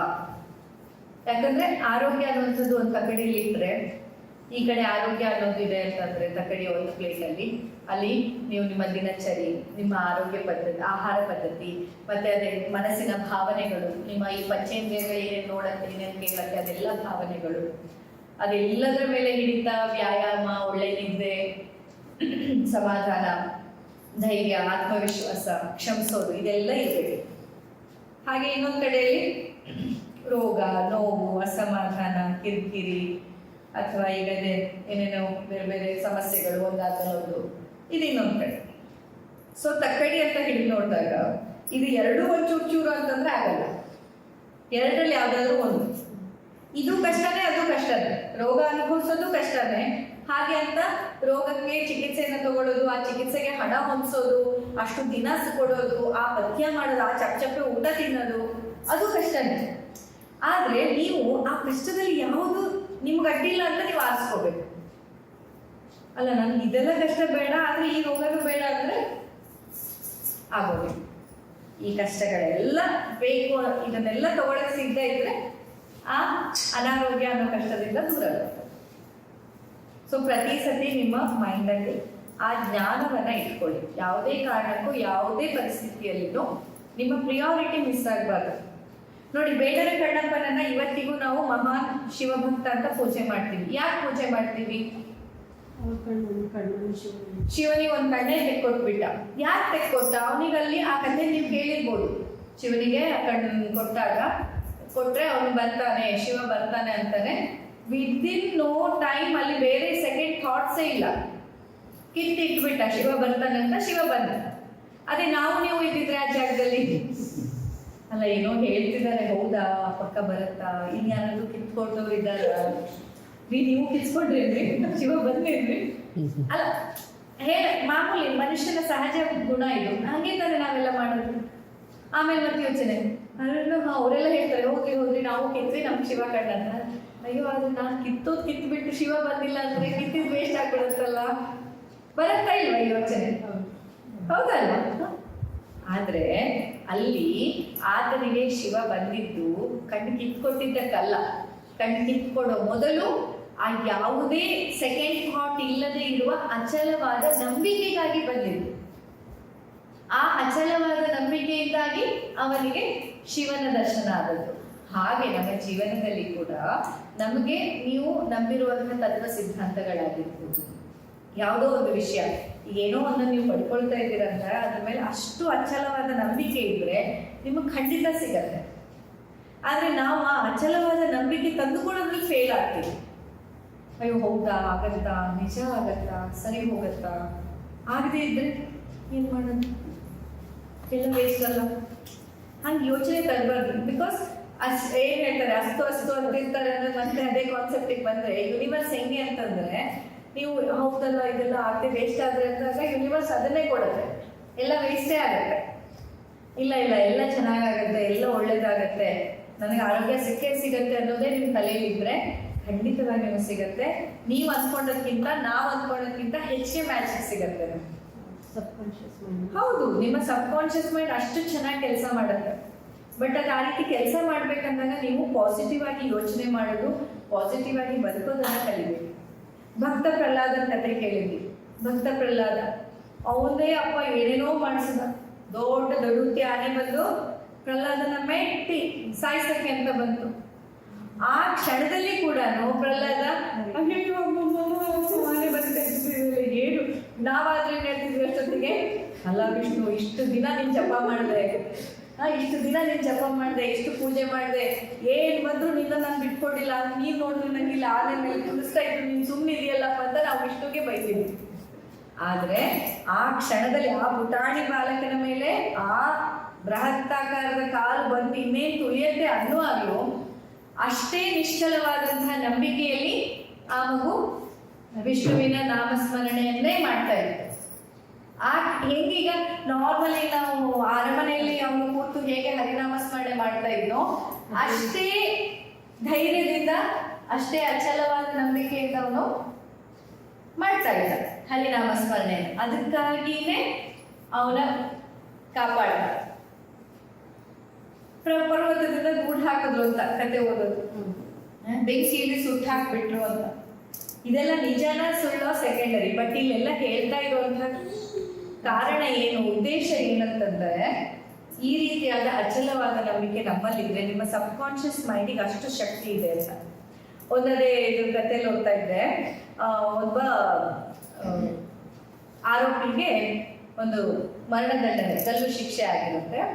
ಗಲ್ಲು ಶಿಕ್ಷೆ ಹಿಂದಿನ ದಿನ, ಇದು ವಿದೇಶದಲ್ಲಿ ಆಗಿರುವಂತಹ ಕಥೆ. ಗಲ್ಲು ಶಿಕ್ಷೆ ಹಿಂದಿನ ದಿನ ವೈದ್ಯರು ಬಂದು ಕೇಳ್ತಾರೆ, ನೋಡಪ್ಪ ನಾಳೆ ಹೀಗಿರುತ್ತೆ, ಈ ಥರನೇ ಹಾಕ್ತಾರೆ, ಹೀಗಿಷ್ಟು ಸಮಯಕ್ಕೆ ನಿಮ್ದು ಸಾವಾಗತ್ತೆ ಅಂತ. ಆಮೇಲೆ ಇನ್ನೊಂದು ಆಪ್ಷನ್ ಕೊಡ್ತಾರೆ. ಬಟ್ ಒಂದು ಕಾರ್ಕೋಟಕ ವಿಷ ಇರುವಂಥ ಒಂದು ಹಾವಿದೆ ನಮ್ಮಲ್ಲಿ, ತುಂಬಾ ವಿಷಕಾರಿ, ಈ ಜಗತ್ತಿನಲ್ಲಿ ಅತ್ಯಂತ ವಿಷಕಾರಿಯಾದ ಹಾವು. ನೀನು ಆ ಹಾವಲ್ಲಿ ಕಚ್ಕೊಂಡ್ರೆ 3 ಸೆಕೆಂಡಿಗೆ ಸಾವಾಗ್ಬಿಡುತ್ತೆ. ಈಗ ಗಲ್ಲು ಶಿಕ್ಷೆ ಅಂದ್ರೆ ಕನಿಷ್ಠ 1 ನಿಮಿಷಗಳ ಕಾಲ ನಿಂಗೆ ಆ ನೋವನ್ನು ಅನುಭವಿಸ್ಬೇಕು. ನಿಂಗೆ ಗೊತ್ತಾಗತ್ತೆ, ಜೀವ ಹೋಗುವಾಗ 1 ನಿಮಿಷ ಟೈಮ್ ತಗೊಳುತ್ತೆ, ಗೊತ್ತಾಗುತ್ತೆ. ನೀನು ಈ ಹಾವಲ್ಲಿ ಕಚ್ಚಿಸ್ಕೊಂಡ್ರೆ 3 ಸೆಕೆಂಡಿಗೆ ಜೀವ ಹೋಗುತ್ತೆ. ಇನ್ ಕೇಸ್ ನಿಂದೇನಾದ್ರೂ ಕೊನೆ ಆಸೆ ಅನ್ನೋದು ಇದ್ರೆ, ಅಥವಾ ನಿಮಗೆ ಜಾಸ್ತಿ 1 ನಿಮಿಷಗಳ ಕಾಲದ ನೋವು ತೊಂದರೆ ಆಗಬಾರ್ದು ಅಂತಿದ್ರೆ, ನೀನ್ ಬೇಕಾದ್ರೆ ಈ ಹಾವಲ್ಲಿ ಕಚ್ಕೋಬಹುದು ಅಂತ ಅವರು ಹಾವನ್ನೆಲ್ಲ ತೋರಿಸ್ತಾರೆ. ಆ ಹಾವಿನ ವಿಷಯದ ಬಗ್ಗೆ ಎಲ್ಲ ಆರ್ಟಿಕಲ್ ಹೇಳ್ತಾರೆ.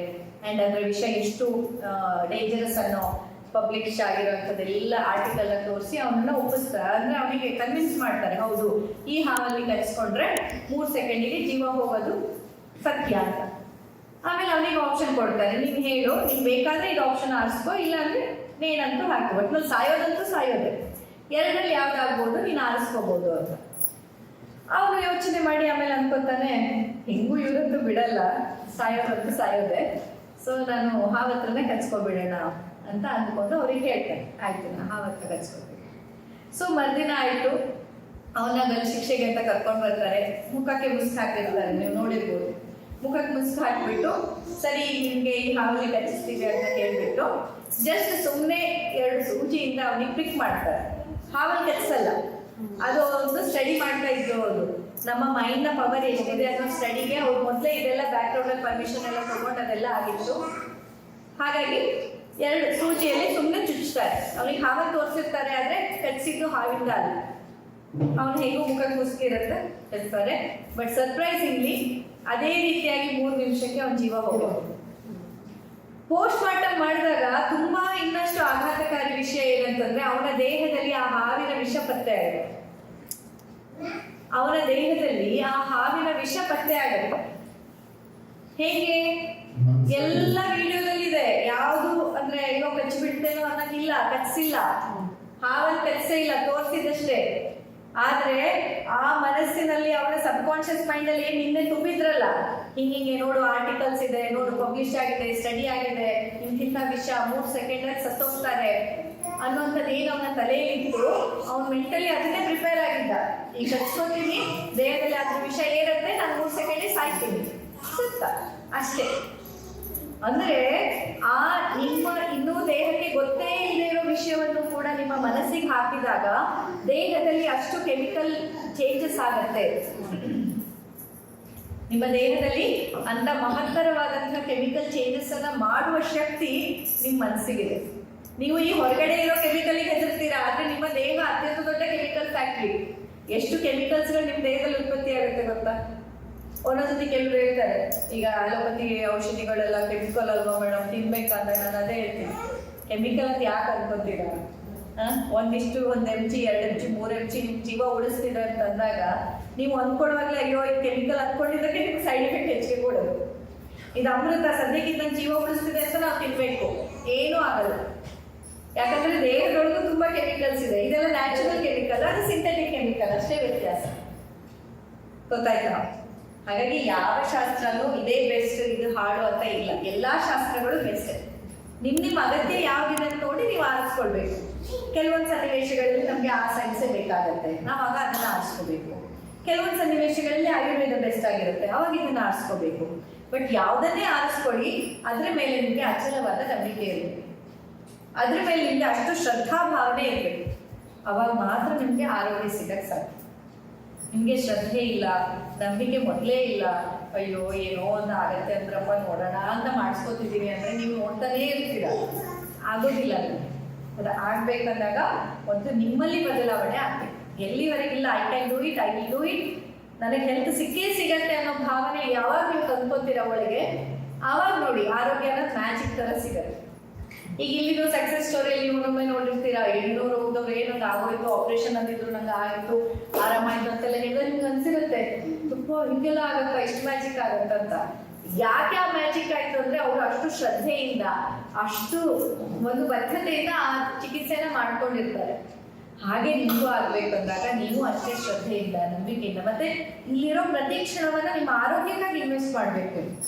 ಇಲ್ಲಿ ಕೂತು ಮತ್ತೆ ಅದೇ ಧಾರಾವಾಹಿ ನೋಡೋದು, ಇಲ್ಲಿ ಕೂತು ಮತ್ತೆ ನಿಮ್ಮನೆ ಕತೆ ನಮ್ಮನೆ ಕತೆ ಹೇಳೋದು, ಇಲ್ಲಿ ಕೂತು ಮತ್ತೆ ಅದೇ ಬೇರೆ ಬೇರೆ ಗಾಸಿಪ್ಗಳು, ರಾಜಕೀಯನೋ ಇನ್ನೊಂದು ಮತ್ತೊಂದು ಮಾತಾಡ್ತಾ ಕೂತ್ಕೊಳ್ತೀವಿ ಅಂತಂದ್ರೆ ಯಾರು ನೀವು ಹಣ ವೇಸ್ಟ್ ಮಾಡ್ಕೊತಿದ್ದೀರಾ? ಮನೇಲೆ ಕೂತ್ ಮಾಡ್ಬೋದಲ್ಲ ಅದನ್ನ, ಅಲ್ವಾ?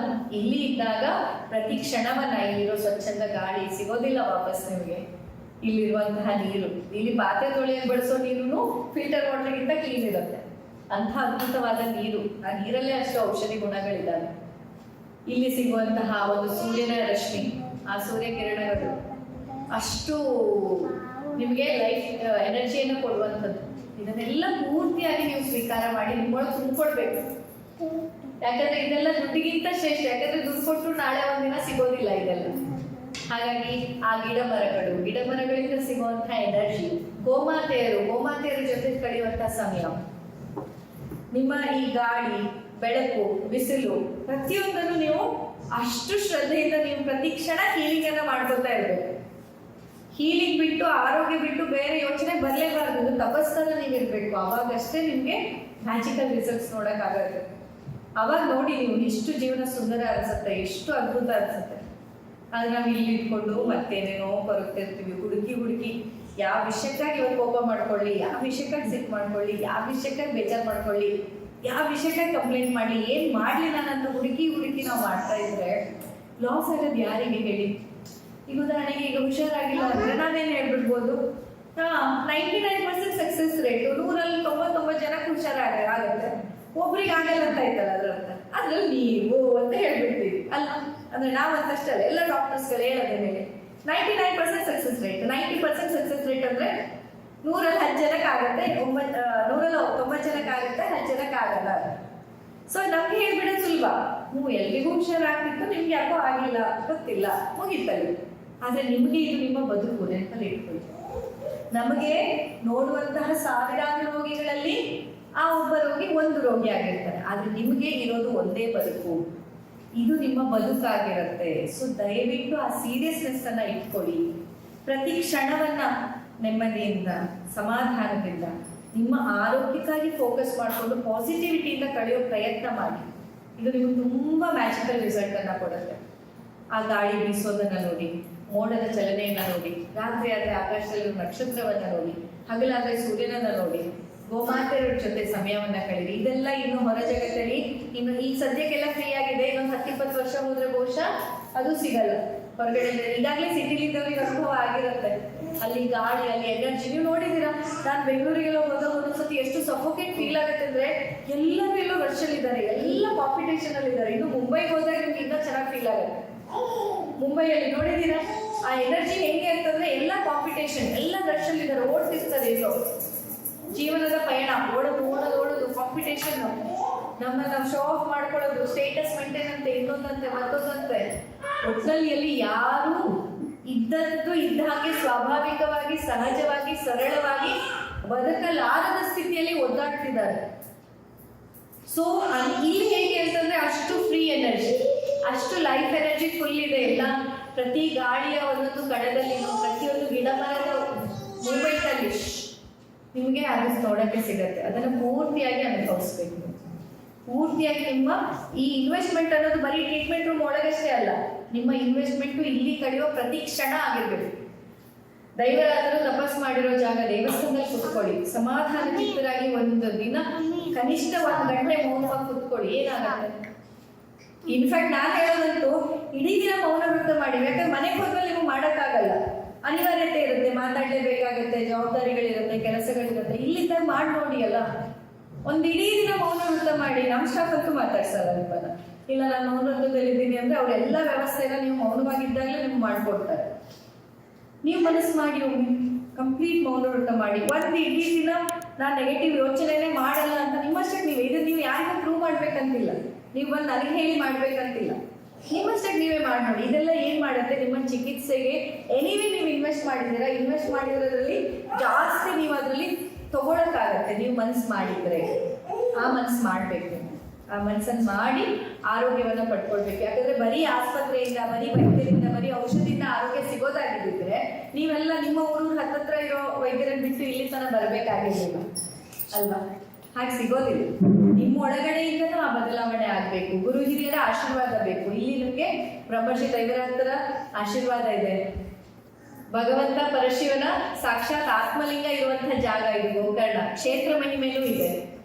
ಜೊತೆಯಲ್ಲಿ ಈ ಕುಟುಂಬ, ಬ್ರಹ್ಮಶ್ರೀ ದೈವರಾತ್ರ 4ನೇ ತಲೆಮಾರಾಗಿರೋದ್ರಿಂದ ಆ ಕುಟುಂಬದ ಒಂದು ಮಹಿಮೆ, ಆ ಜೆನೆಟಿಕ್ಸ್ ಅಲ್ಲಿ ಬಂದಿರುವಂತಹ ಶಕ್ತಿ ಕೂಡ ನಿಮಗೆ ಸಿಗತ್ತೆ. ಅಷ್ಟಲ್ಲೇ ಗೋಮಾತೆಯರು, 100 ಗೋಮಾತೆಯರು ಇಲ್ಲಿರುವಂತಹ ಜಾಗ. ಸೊ ಅವರ ಆಶೀರ್ವಾದ. ಪ್ರಕೃತಿಯಲ್ಲಿ ಎಲ್ಲ ಔಷಧಿ ಸಸ್ಯಗಳು ಇಲ್ಲೇ ಬೆಳೆಯೋದು. ಸೊ ನಿಮ್ಮ ದೇಹಕ್ಕೆ ಹಾಕುವಂತ ಪ್ರತಿಯೊಂದು ಔಷಧಿ ಒಂದೊಂದನ್ನು ಕೂಡ ನಿಮಗೋಸ್ಕರ ಸಿದ್ಧ ಮಾಡಿ ಇಲ್ಲಿಯೇ ಗಿಡದಿಂದ ತೆಗೆದು ತಾಜಾ ತಯಾರಿಸುವಂಥದ್ದು. ಇದೆಲ್ಲ ಸಿಗೋದಿಲ್ಲ ಈಗ ಮುಂದೆಲ್ಲ. ಇನ್ನು ಎಷ್ಟು ವರ್ಷ ಇದೆಲ್ಲ ಸಿಗ್ಬೋದು, ಎಷ್ಟು ವರ್ಷ ಇದು ಸಾಕಾಗ್ಬೋದು ಗೊತ್ತಿಲ್ಲ. ಹಾಗಿದ್ದಾಗ ಸಂಪೂರ್ಣವಾಗಿ ಪ್ರತಿ ಕ್ಷಣವನ್ನು ನೀವು, ನಾನು ಚಿಕಿತ್ಸೆಯಲ್ಲಿದ್ದೀನಿ, ನನ್ನ ಆರೋಗ್ಯಕ್ಕಾಗಿದ್ದೇನೆ, ನಂಗೆ ಆರೋಗ್ಯ ಸಿಗತ್ತೆ ಅನ್ನೋದ್ರಿಂದ ವಿಚಲಿತ ಆಗಲೇಬಾರ್ದು ಅಂತ. ಅದು ಇದು ಬೇರೆ ಬೇರೆ ಸುದ್ದಿ, ಆ ಗಾಸಿಪ್, ಆ ವಿಷಯ, ಓ ನಿಮ್ಮ ಸೊಸೆ ಈಗ, ನಮ್ಮ ಸೊಸೆ ಈಗ, ಆ ಮಾತುಕತೆಯಲ್ಲಿ ನಿಮ್ಮ ಮೈಂಡ್ ವಿಚಲಿತ ಆಗಲೇಬಾರ್ದು. ಬೇಡರ ಕಣ್ಣಪ್ಪನ ನೆನಪು ಮಾಡ್ಕೊಳ್ಳಿ, ಪ್ರಹ್ಲಾದನ ನೆನಪು ಮಾಡ್ಕೊಳ್ಳಿ. ಅದೇ ಥರ ನಾವು ಆ ಒಂದು ಅಚಲವಾದ ನಂಬಿಕೆಯಿಂದ ನನಗೆ ಆರೋಗ್ಯ ಸಿಗತ್ತೆ ಅನ್ನೋ ರೀತಿಯಲ್ಲಿ ನೀವಿದ್ರೆ ಹೆಂಗೆ ಅಂದ್ರೆ, ಈಗ ನೋಡಿ, ಒಂದು ಮಗು ಈಗ ಜಾತ್ರೆಯಲ್ಲಿ ಒಂದು ಆಟದ ಸಾಮಾನು ಬೇಕಂದ್ರೆ ಹೆಂಗ್ ಹಠ ಮಾಡುತ್ತೆ, ಬಿದ್ದು ಒಳ್ಳಾಡುತ್ತೆ. ನೀವು ಎಷ್ಟೇ ಕೋಟ್ಯಾಧೀಶ್ವರ ಆಗಿದೆ, ಅದಕ್ಕೆ ಸಂಬಂಧ ಇಲ್ಲ. ಅದಕ್ಕೆ ಆ ಜಾತ್ರೆಯಲ್ಲಿ ಆ ಗೊಂಬೆ ಮಾತ್ರ ಕಾಣ್ತಿರುತ್ತೆ. ನಿಮ್ಮ ಸ್ಟೇಟಸ್, ನಿಮ್ಮ ಸ್ಥಾನಮಾನ ಏನೂ ಕಾಣಲ್ಲ. ಬಿದ್ದು ಒಳ್ಳಾಡತ್ತೆ, ನೀನು ಅದು ಕೊಡಿಸ್ಬೇಕು ನನಗೆ, ಅದು ಕೊಡ್ಸೋ ತನಕ ಅದು ಬಿಡೋದಿಲ್ಲ. ಹಾಗೆಯೇ ನೀವು ನಿಮ್ಮ ಹಠ ಹೇಗಿರ್ಬೇಕು ಆರೋಗ್ಯಕ್ಕಾಗಿ, ನೀವು ನಿಮ್ಮ ಆರೋಗ್ಯ ಅದು ಬಿಟ್ಟು ಇನ್ನೊಂದು ಕಾಣಬಾರ್ದು. ನಿಮ್ಗೆ ಎಂಥದೂ ಕಾಣಬಾರ್ದು. ಇವ್ರು ಹೇಗೆ, ಅವ್ರು ಹೇಗೆ, ಅವ್ರು ಯಾವ ಥರ ಗೊತ್ತಾ, ಆ ರೂಮ್ನವ್ರು ಹಿಂಗೆ ಗೊತ್ತಾ, ಈ ರೂಮ್ನವ್ರು, ಅದೆಲ್ಲ ನಿಮಗೆ ಬೇಕೇ ಆಗಿಲ್ಲ. None of your business. ನೀವಿಲ್ಲಿ ಬಂದಿರೋದು ಯಾವುದಕ್ಕೆ? ನಿಮ್ಮ ಆರೋಗ್ಯ ಸರಿ ಮಾಡ್ಕೊಳ್ಳಿ. ನೀವು ಅದನ್ನೇ ಫೋಕಸ್ ಮಾಡಬೇಕು. ಅಚಲವಾಗಿ ನಿಮ್ಮ ದೃಷ್ಟಿ ಪೂರ್ತಿಯಾಗಿ ನಿಮ್ಮ ಆರೋಗ್ಯದ ಮೇಲೆ. ನಾನು ಚೆನ್ನಾಗಿ ಆಗ್ತೀನಿ, ಚೆನ್ನಾಗಿ ಆಗ್ತೀನಿ ಅನ್ನೋ ನಂಬಿಕೆ ಮೇಲೆ ನೀವು ಇಟ್ಬಿಟ್ರೆ ಯಾರು ನಿಮ್ಮ ಆರೋಗ್ಯವನ್ನು ಕಿತ್ಕೊಳ್ಳೋಕೆ ಸಾಧ್ಯ ಇಲ್ಲ. ಗೊತ್ತಾಯ್ತಾ? ಆ ಮಗು ಜಾತ್ರೆಯಲ್ಲಿ ಹಠ ಮಾಡ್ದಂಗೆ ನೀವು ಯೂನಿವರ್ಸ್ ಜೊತೆ, ಭಗವಂತನ ಜೊತೆ ನೀವು ಹಠ ಹಂಗಿರ್ಬೇಕು. ನಂಗೆ ಆರೋಗ್ಯ ಬೇಕಷ್ಟೆ, ನೀನೇನು ಕೊಡ್ತೀಯ ನಂಗೆ ಗೊತ್ತಿಲ್ಲ, ನೀನು ಆರೋಗ್ಯ ಕೊಡ್ಬೇಕು. ನನಗೆ ಆ ಹಠ ಮಾಡೋದನ್ನ ಕಲಿಬೇಕು. ನಾವು ಬೇರೆದಕ್ಕೆ ಹಠ ಮಾಡ್ತೀವಿ, ಬೇಡದಿರೋದಕ್ಕೆ. ಬೇಕಾಗಿರೋದಕ್ಕೆ ಹಠ ಮಾಡಿ, ಭಗವಂತನ ಹತ್ರ ಹಠ ಮಾಡಿ. ಪ್ರತಿ ಕ್ಷಣ ನಿಮ್ದು ಧ್ಯಾನಾವಸ್ಥೆಯಲ್ಲಿ ಹಾಗೆ ಇರಬೇಕು. ಪ್ರತಿ ಕ್ಷಣ ನೀವು ನಿಮ್ಮ ದೃಷ್ಟಿ ಯಾವುದ್ರ ಮೇಲೆ ಇರಬೇಕು? ಆರೋಗ್ಯದ ಮೇಲೆ. ಆಗ ಆರೋಗ್ಯ ಇರಬೇಕು ಸಿಗತ್ತೆ. ಓಕೆನಾ? ಏನಾದರೂ ಡೌಟ್ಸ್ ಇದೆಯಾ? ಇಲ್ಲ. ಓಕೆ, ಹಾಗೆ ಥ್ಯಾಂಕ್ ಯು. ಸಿಗೋಣ ನಾಳೆ, ಸಾಧ್ಯ ಆದರೆ ಸಿಗೋಣ. ಉಪವಾಸದ ಬಗ್ಗೆ ಹಾಂ, ಮಾಡಿ.